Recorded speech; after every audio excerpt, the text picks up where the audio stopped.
Welcome to part 2 of the staging yard project.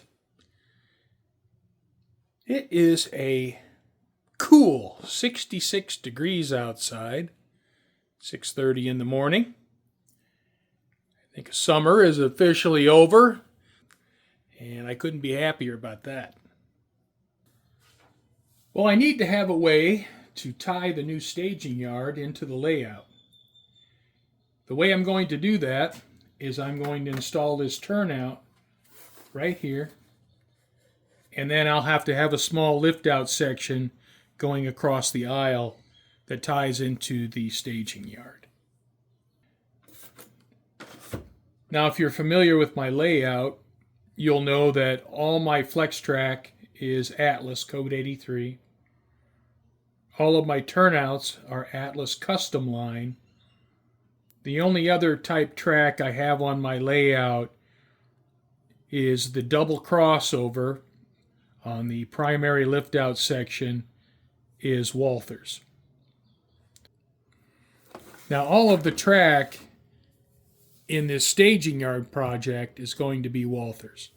Since I'm using a Walthers turnout here, I just figured I would just use Walthers track for the rest of it, since this is isolated from the rest of the layout.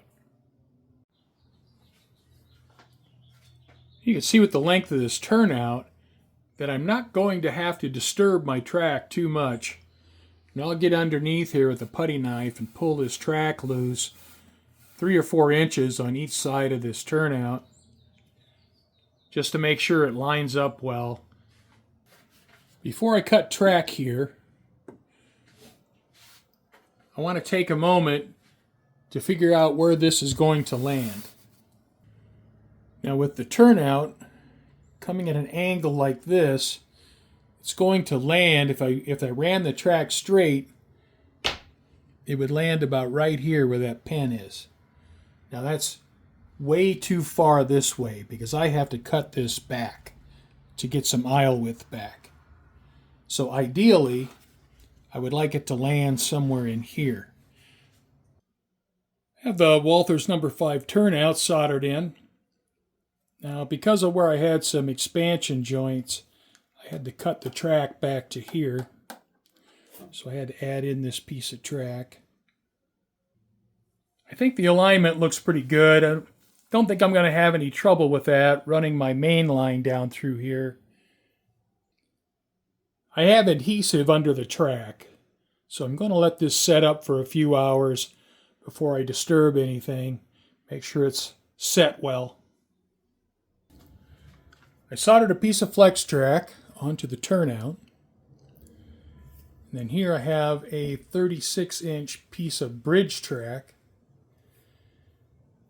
Now you can see here, I've changed my mind quite a few times on what exactly I wanted to do here. And this is all compromises. This whole thing is a compromise. I need to be able to have a gentle radius here for my cars to run into the main line. And I need to be able to transition out of the lift out section into my yard. And coming out of the lift out section, I'm going to have to use a piece of flex track to get back in to the yard. And it's a big mess here. This is going to be my line. And I'm going to come straight across. And the lift out section will be 8 inches wide. Come down and then cut over to here. Now I'll maintain a minimum of 26 inches for the aisle width with this cut.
got a minimum aisle width of 26 inches.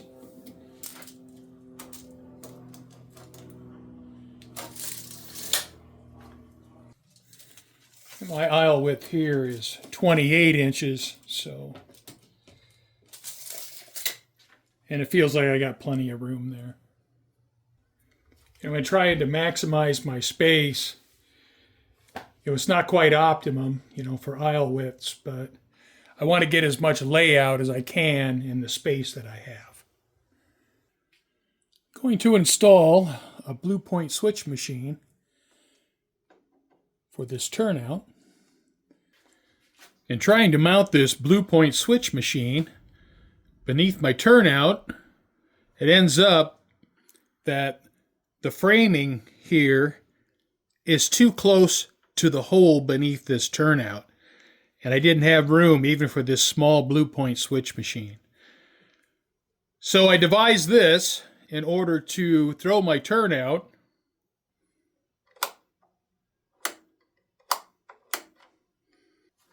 The only issue with this is I'm going to need to be able to hide this wire in this little block here.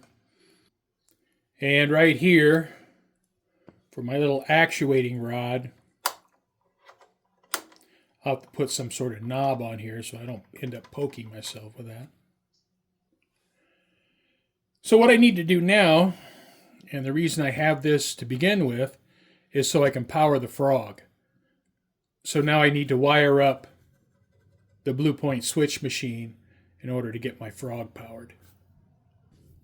Now the switchers I'm going to use for the city section of my layout are my RS3 and my GP9. Neither one of those locomotives have a keep alive, so I need to have a powered frog. I've set my multimeter to beep if there's a short. So now I can test my frog. You can see I have my wires connected to my Bluepoint Switch Machine. It's unfortunate these guys went out of business because these are pretty nice little switch machines. All right, now I have the turnout for traffic to pass through on the main line. So the frog should conduct with this outside rail.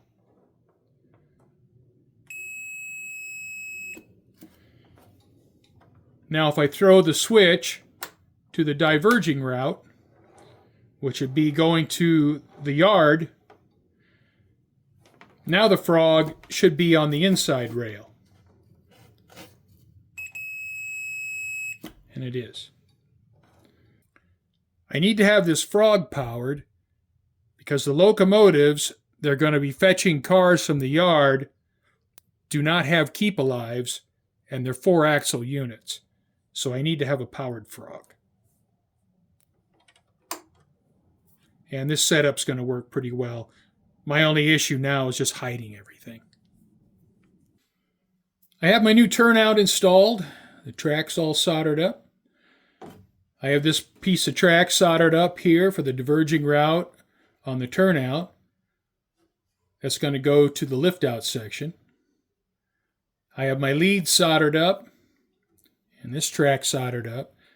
So now what I want to do is I want to take some 91% isopropyl, and you can use 70%. I just happen to have this, so I'm going to use it. I'm going to pour some in a cup, and I'm going to use this toothbrush and clean all the solder connections and get the flux off the solder connections. The last thing I need to do for the time being is I need to cut some expansion gaps right here. Now this section of track is pretty straight, so I'm going to stagger a couple cuts right here.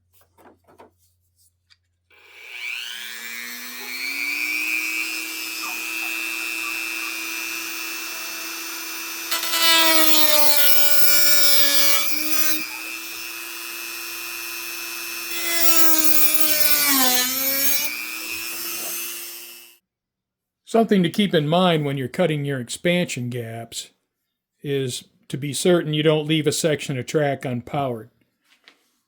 Now I have my gaps here, and here I have feeders that feed the track in this direction.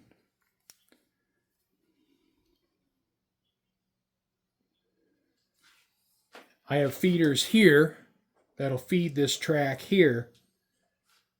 And I have expansion gaps cut right here where the pin is. So this section of track between here and here is powered by these feeders right here.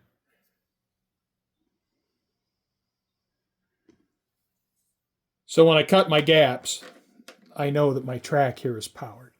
It's something to be aware of when you're cutting your gaps. I think that's going to do it for this video. I got the plywood trimmed for the yard. I got the Walthers number 5 left-hand turnout installed. Got the Bluepoint Switch Machine installed. It's a little unorthodox for the installation, but it wouldn't fit under the bench work. So I made it work, and it'll work just fine. Got the frog wired. And cleaned all the solder joints and cut my expansion gaps. So I think I'm ready to move on to part 3. So thanks for watching, and I hope you come back and join me for part 3 of the staging yard project. Thanks again for watching.